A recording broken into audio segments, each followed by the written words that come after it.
ఉన్నదానితో తృప్తిగా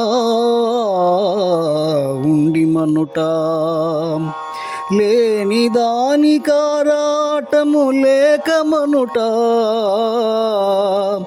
మనసు శాంతితో మనుటకు మార్గమగును.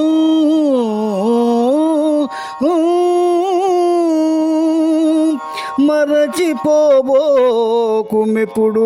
నా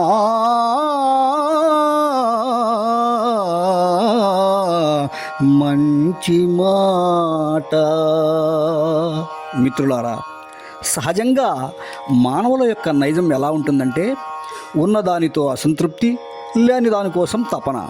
ఇలా కాకుండా లేని దానికోసం ఆరాటపడకుండా తనకున్న దానితో తృప్తి పడుతూ ఉన్నవారు సంతోషంగా ఉండటంలో ఎటువంటి సందేహం లేదు. తృప్తిని మించిన సంతోషకారకం, మనశ్శాంతి మరొకటి ఏముంటుంది చెప్పండి?